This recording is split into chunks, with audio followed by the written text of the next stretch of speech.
Welcome to the Cash Flow Guys podcast. Join Tyler and his team as they unlock the secrets to achieving financial independence through wealth-building strategies inspired by Robert Kiyosaki and other thought-provoking leaders. Learn to build leveraged streams of cash flow that land in your pocket and improve your quality of life. Gain access to cutting-edge ideas that will increase your productivity and streamline your success.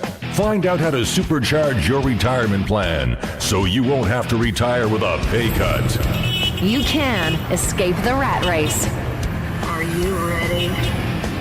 It's time to Learn to Earn with Tyler Sheff.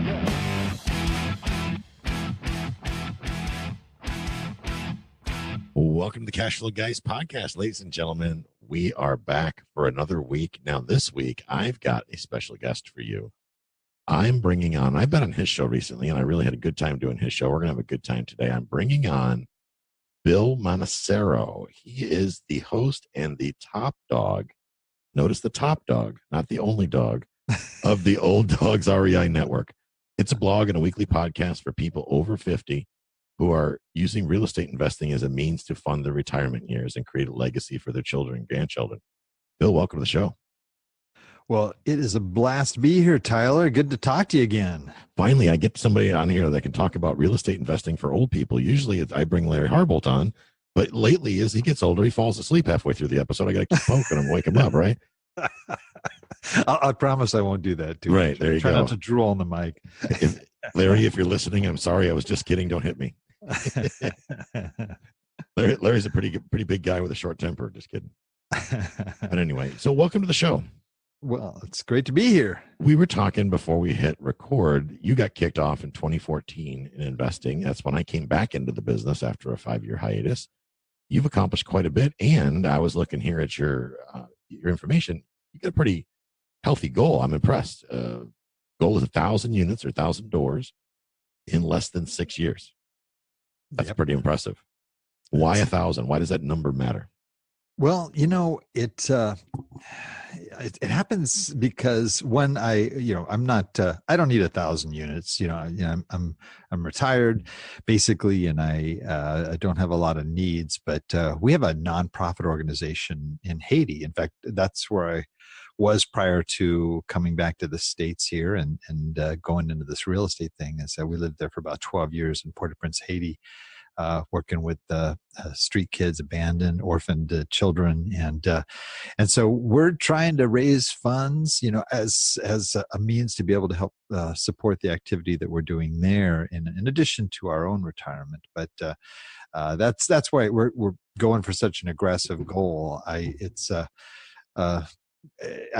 interview guys like you do all the time, and I've seen so many folks that have done it. I've seen guys that have done it, 1,000 a year, and I thought, well, gosh, I got to be able to do, 1,000 in 6 years. It seems reasonable. So I'm on my track. I'm a little behind, but we're moving forward, man. We're moving forward, and we're gonna.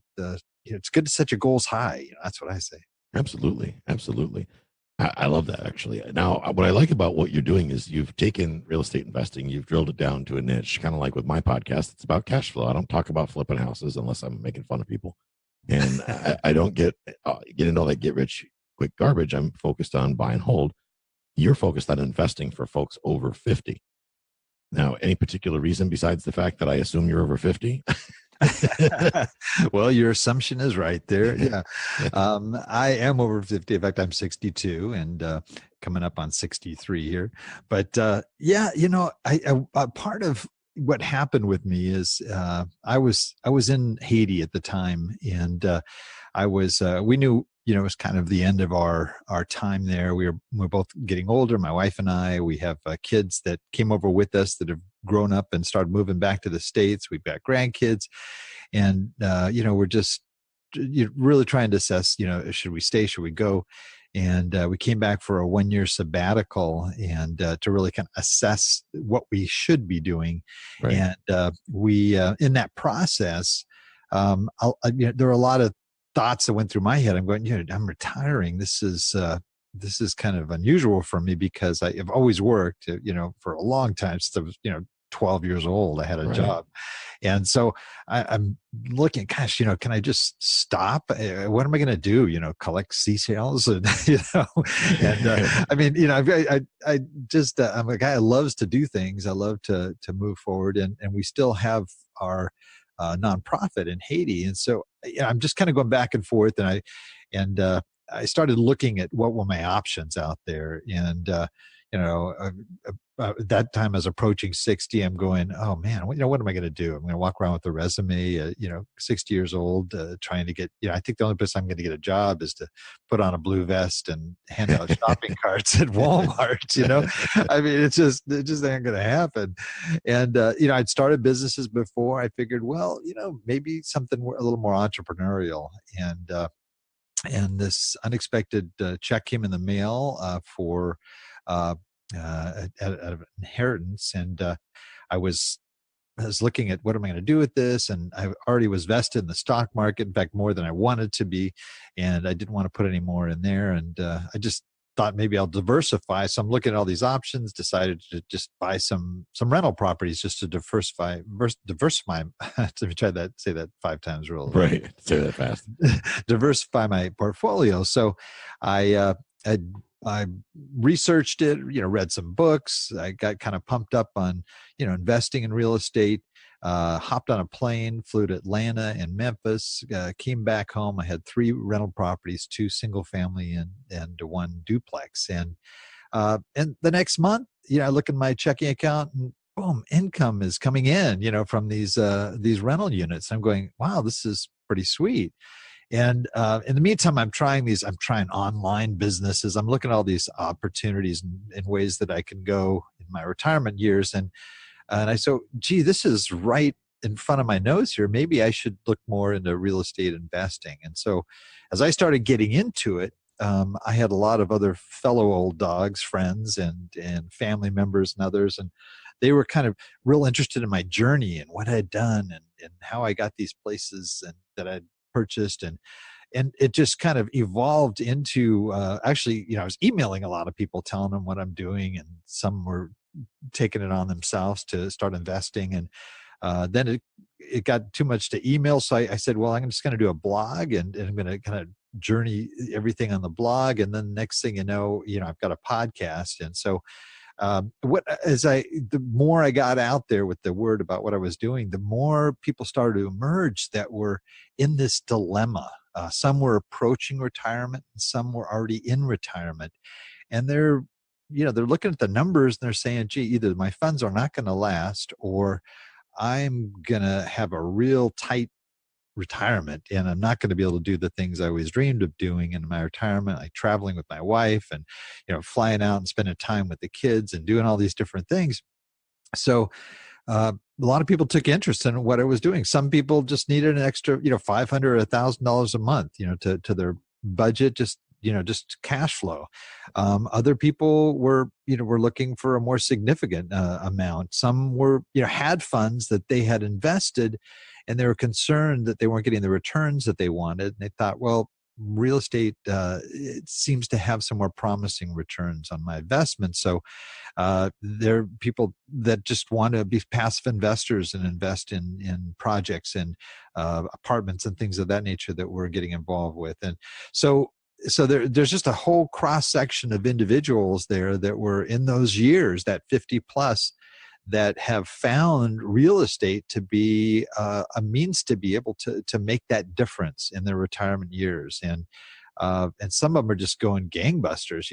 There's some folks that have listened to the show, and one guy, he's a policeman up in Seattle, a lieutenant up there, and his first rental property was an apartment building that I think it was like a 20 some odd unit apartment building that he purchased. And so it's, there's a lot of people that are seeing that this is something you don't have to have special training necessarily. You do need an education. You need to know what you're doing, but you don't have to go to school, get some degree or something. You don't even have to get a license to do this. Anyone can learn it and do it. And the ramp up time and is is pretty short, and you can start buying investment properties, right away if you want to. It's just a matter of, getting strategic about it. I think you need a little bit more education, but that's how it happened. And that's really how that group emerged. I mean, I've talked to some people that had their pension funds in 2008, just disappear. And Oh, yeah. they're trying to build things from scratch. And then there's others that, that have done really well. They've been able to put their money away, but now they're just concerned with getting the returns and the longevity of how long their little nest egg is going to last them. And so, that's kind of the long explanation for a short answer. Well, what I've seen, and I just read this, I believe, a week or two ago, less than 5%, and this is a study they did a while back, less than 5% of Americans are technically over the age of 50 are prepared for retirement. Less than 5%. Yeah. And that's mind-blowing to me. Yeah. No, it's actually kind of scary. And that was part of the motivation. I actually read a story in the LA Times about this lady who was in her 80s, and her husband had passed away. And when he passed away, he had a small little amount of money that he left to her. She bought an RV, and she basically just moved into the RV. She sold what they had. They had a tiny house that they were, she was able to get some cash out of, bought this RV, and was basically just going to live in that for the rest of her, her years. And, she started running out of money. And so she started to have to find work. And so what she ended up doing is getting on the carnival circuit. And she basically travels all around the U.S. from carnival to carnival, because they're the only ones that'll hire somebody in their 80s to work the carnivals. And she gets enough money to be able to get gas and cover her insurance and what have you, to go to the next gig and to do the next gig. Oh, and, God. it was just breaking my heart, and she's got medical issues, but she doesn't have enough money to take care of those things.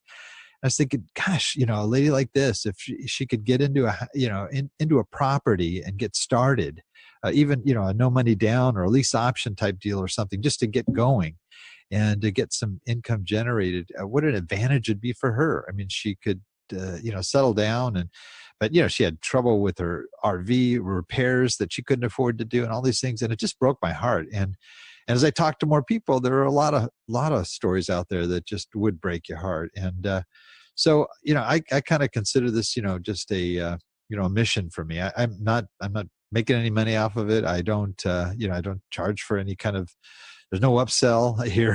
I just tell what I can. I share my story.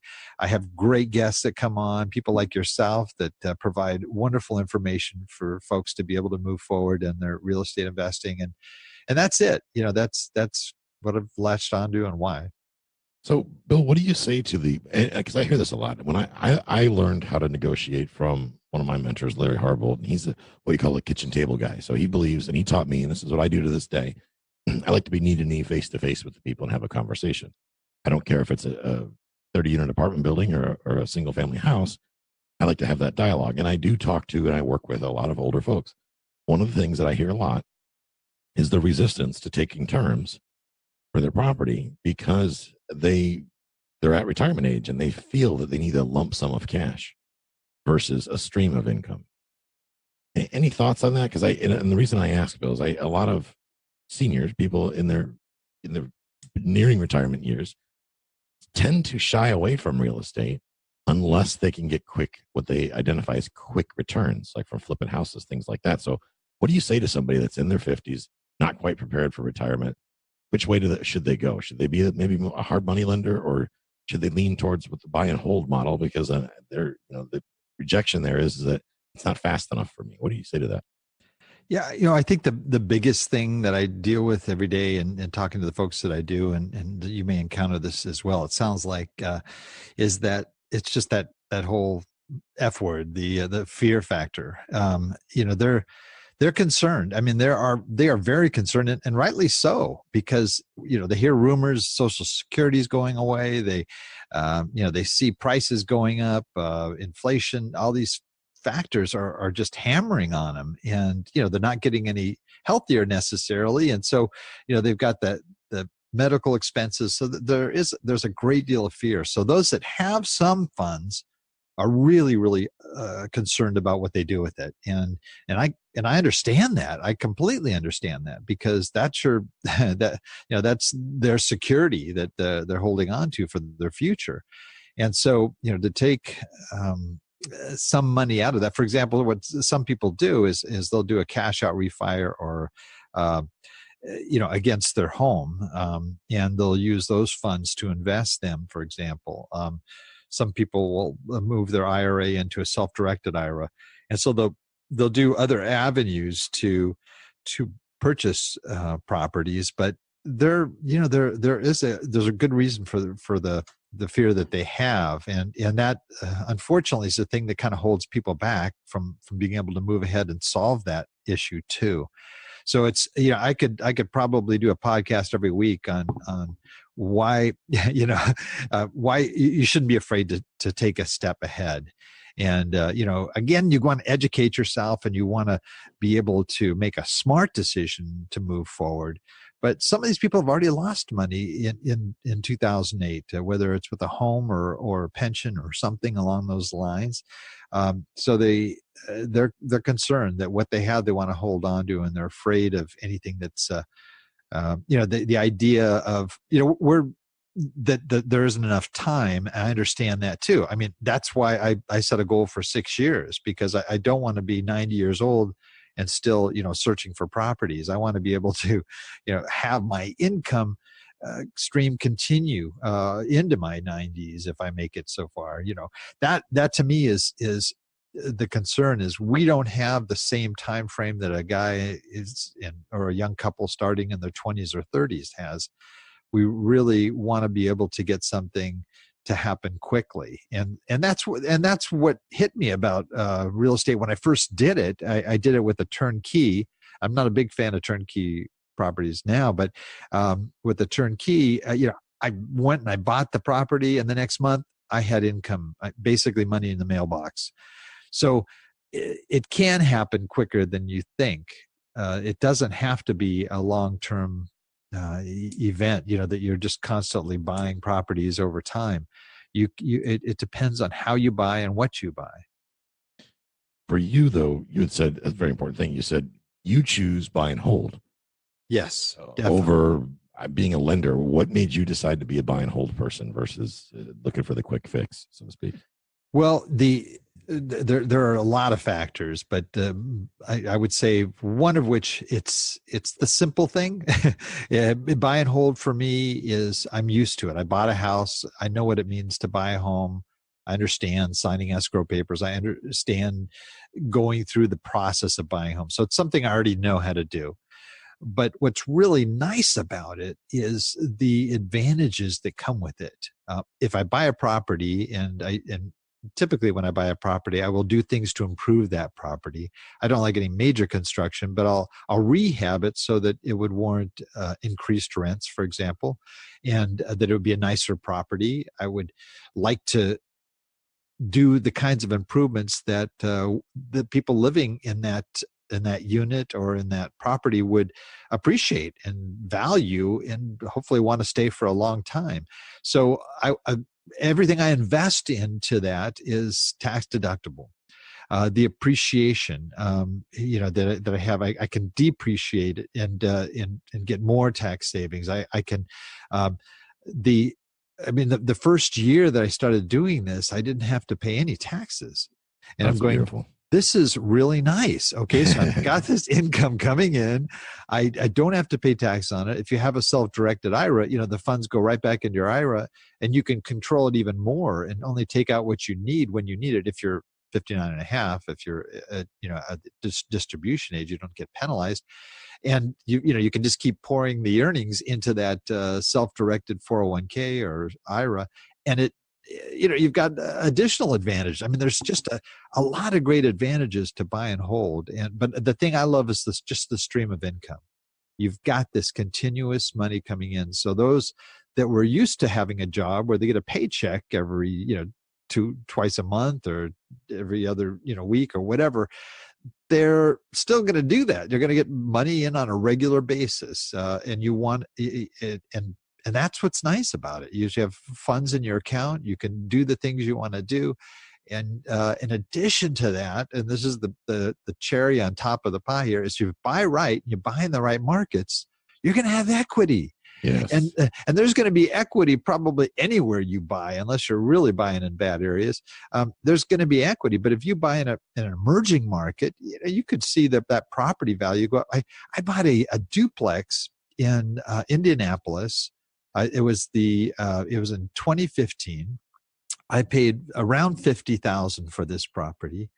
I love it. I paid $50,000, and at that time I was getting $550 a side. Now I'm at $650 a side. I could probably get $750 a side, but I've got some great tenants, and I don't want to just keep jacking the rents up. But so I'm making $1,300 a month. Okay, and the property now has been assessed at $150,000. So in 1 year, and now granted, this is not going to happen everywhere. I just happened to buy in one of these great little areas near downtown that's booming, and I made $100,000 on this if you just look at the equity alone. And I wasn't buying it necessarily for the equity play. I was just looking for cash flow. So that's why I buy and hold. That's why I don't understand why anybody would buy anything but buy and hold.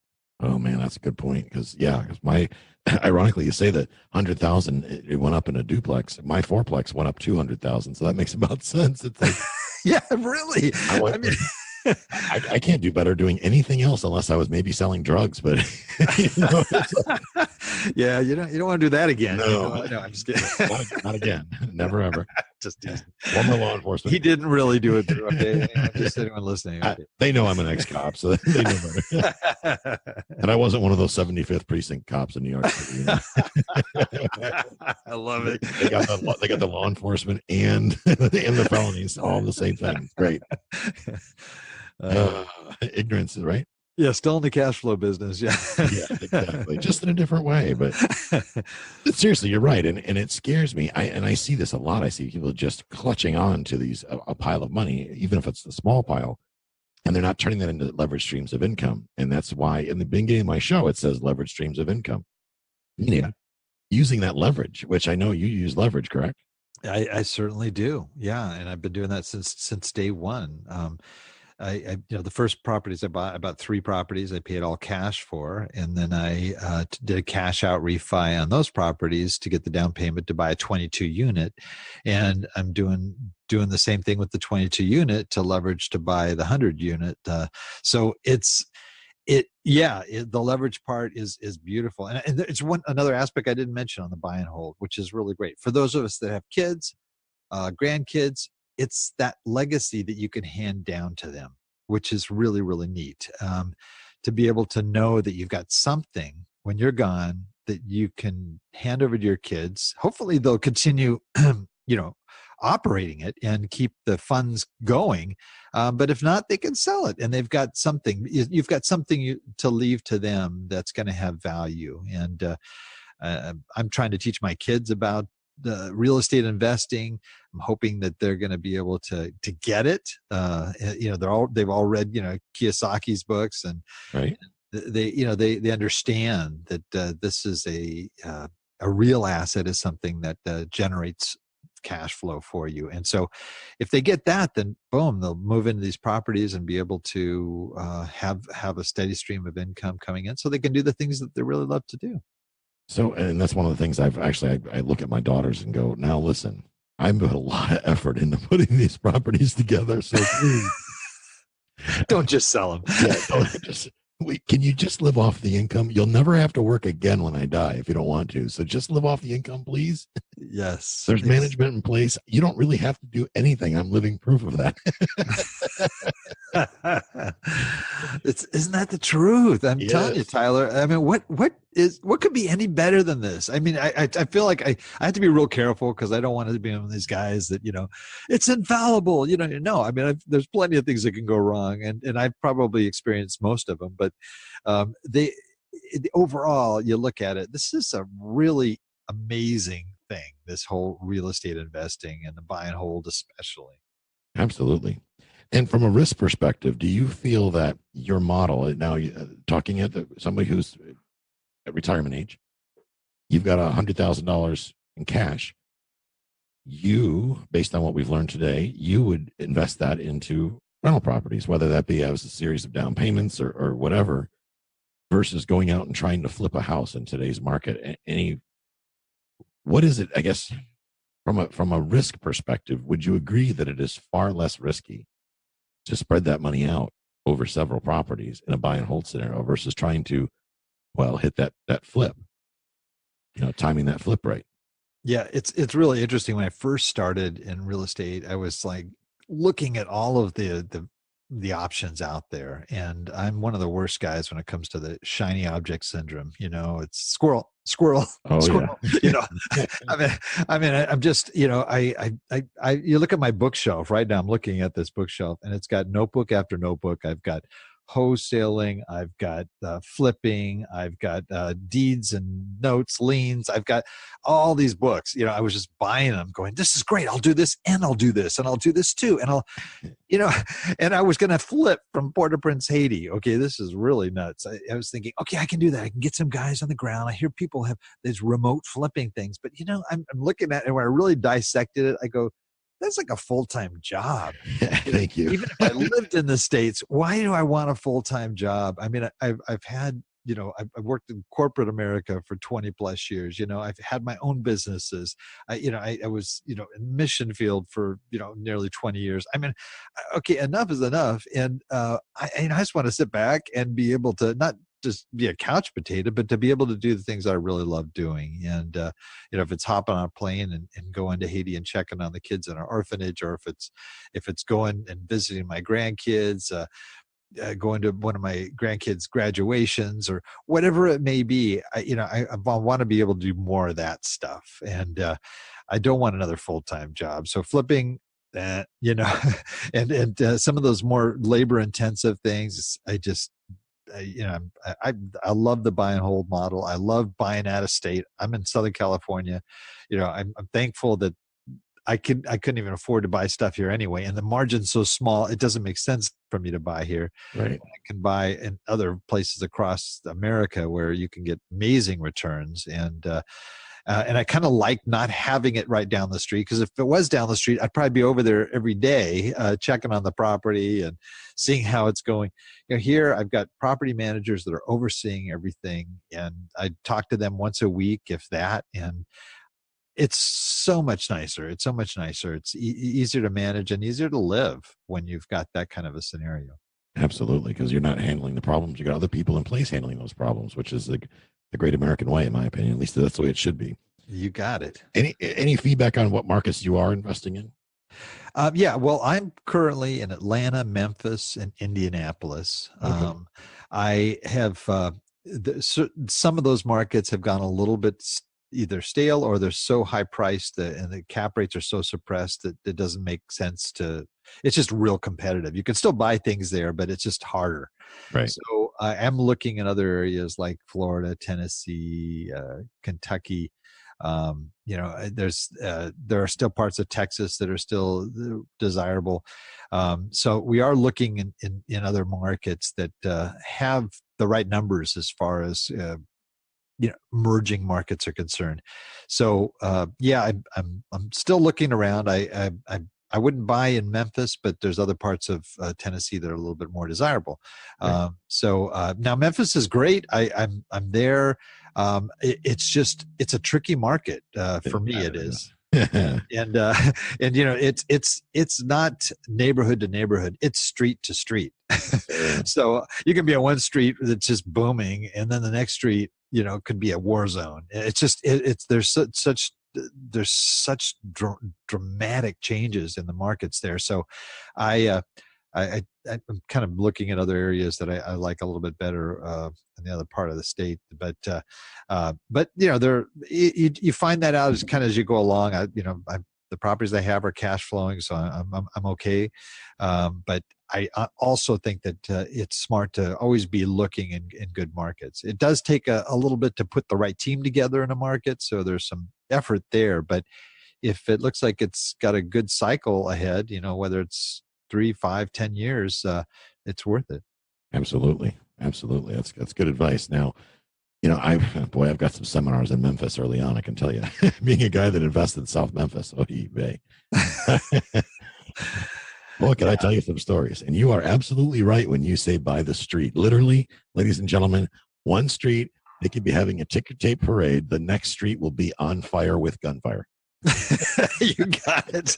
You've got to wear body armor going in. Exactly. And nobody flinches. It's like my property managers are literally hosing blood off the sidewalks. And I'm going, wow, what happened there? Is that in our building? No, that's one block over. You're fine.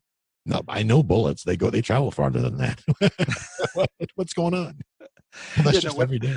It is. It's like that. And it's an anomaly in a lot of ways. Like one of the things one of my property managers talked me into going to Section 8. He said, you're going to get good, solid people. These are people that have to wait 3 to 5 years on a waiting list to get this designation. So these people take care of their property. They do what they're supposed to do. They're going to be great tenants. And then you've got that government stream of money that's just coming in like clockwork on a monthly basis. So he sold me and I got it. But you know what? Memphis is an anomaly because it's got the only people on Section 8 that could really care less if they lose it. Yeah. And I've had people just totally trash a unit, on one end, I'm going, no, you're kidding. They're not supposed to do that because they're going to get a bad report and they're going to lose their Section 8 status. And apparently, the government isn't dishing them out as readily as they were before. So it surprises the heck out of me that I would get the only tenants that would have that issue. But nonetheless, there's still plenty of others that can fill that spot. But there are some unique things in Memphis that make it an exciting learning experience. One of my favorite ones, I got to tell the story because it makes me giggle, and I know you get a kick out of this. You'll relate with us coming from Memphis. The property manager tells me, you don't want to provide a stove or air conditioning to these folks because they'll sell it. They'll steal it in a heartbeat. It'll be gone within hours. And that didn't make sense to me. I'm like, that's illogical. If I put an air conditioner in somebody's house that didn't have one before, they would enjoy having air conditioning. So like an idiot, I went out and bought air conditioners on one of my smaller buildings, the little 10-unit building. I bought 10 air conditioners, right? And I put them in the hole. And guess what happened? You didn't have 10 air conditioners anymore. Bill, it didn't even take a week and they were all gone. So I had to know what happened. I mean, did somebody come by and yank them out of the window? Oh no, we sold them. What do you mean you sold them?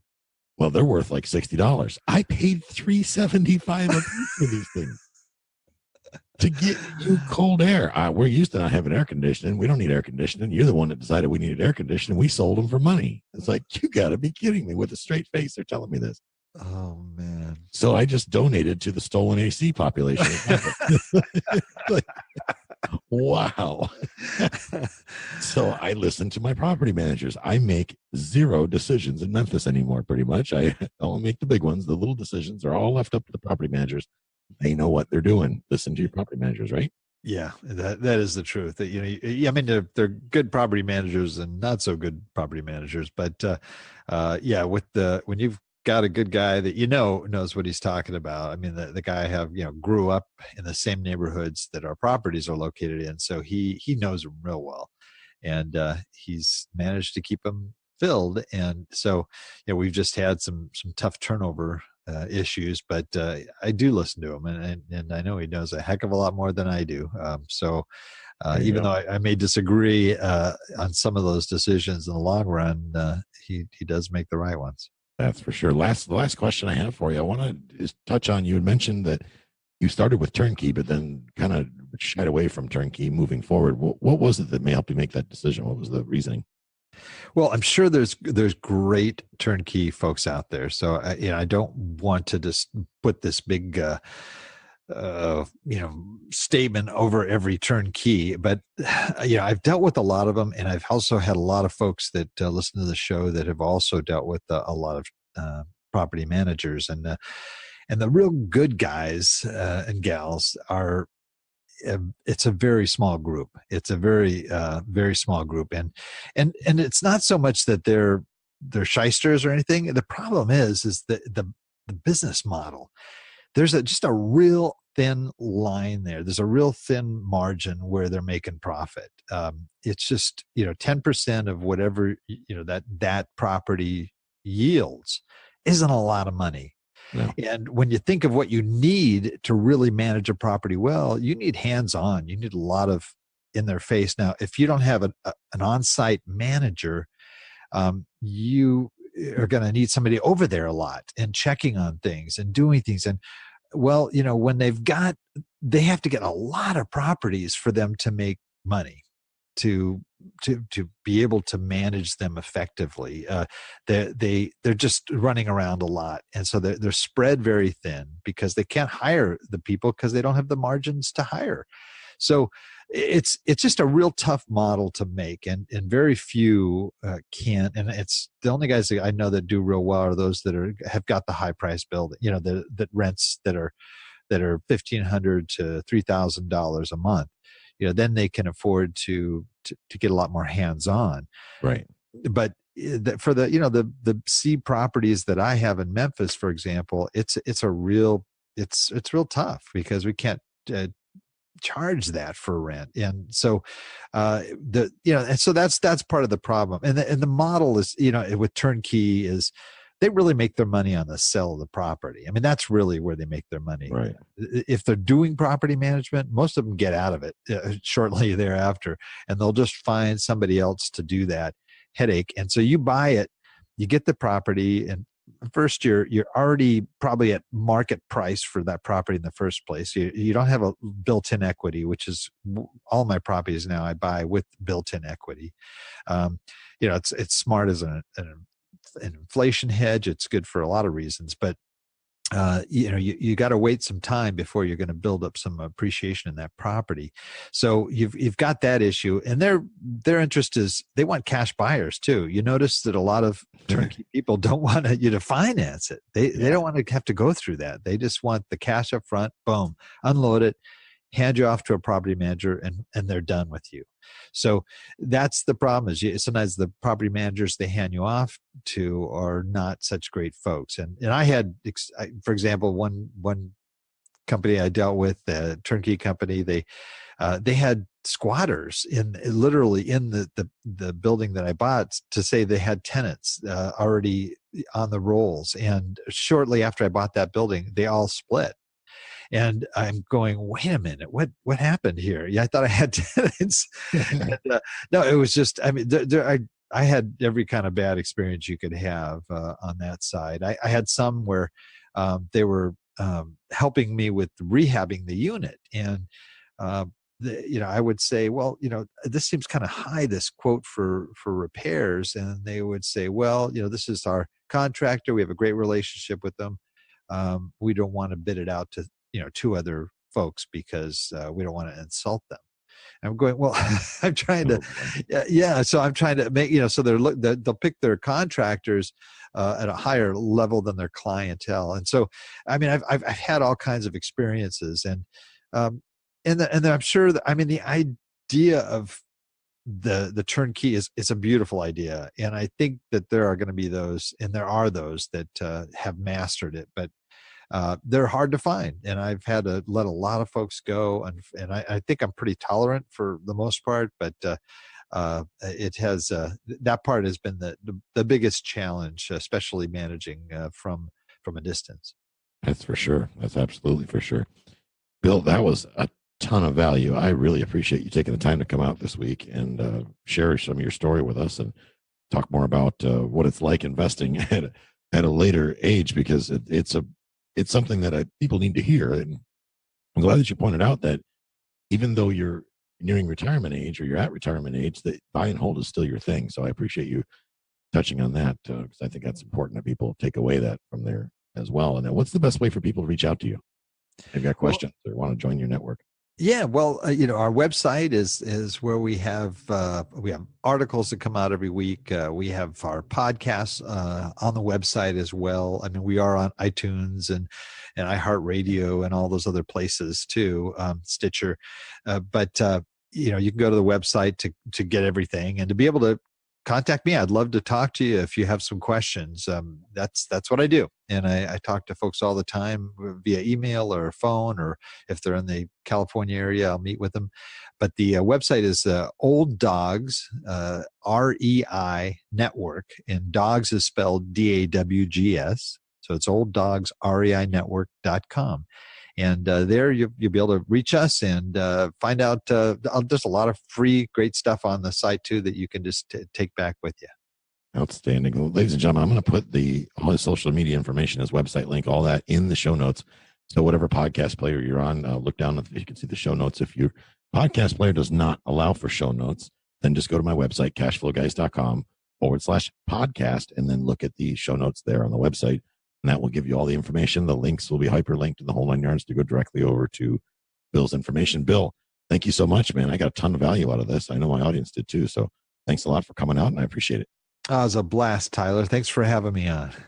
All right, folks, we're going to wrap right there this week's episode of the Cashflow Guys podcast. And just as a reminder, if you've not joined our Facebook group, you can do that by going to cashflowguys.com/group. And if you're not yet subscribed to our YouTube channel, I know some of you have been, because lately I've been getting the email saying so-and-so subscribed and so-and-so subscribed. That's great. I appreciate it. Tell your friends you want to learn to earn. Take your real estate investing to the next level. There's a ton of free educational information on there that will help you learn more about taking action towards getting financially free. You can do that by going to cashflowguys.tv. So instead of .com, it's .tv as in television. Cashflowguys.tv takes you directly over to my YouTube channel, gives you the opportunity to subscribe. And that'll wrap it for this week, and we will catch up with you next time. This concludes today's episode. You don't have to wait till the next episode to learn to earn. Head over to cashflowguys.com and contact Tyler and his team for more powerful tips and ideas so you can start generating multiple streams of income and escape the rat race.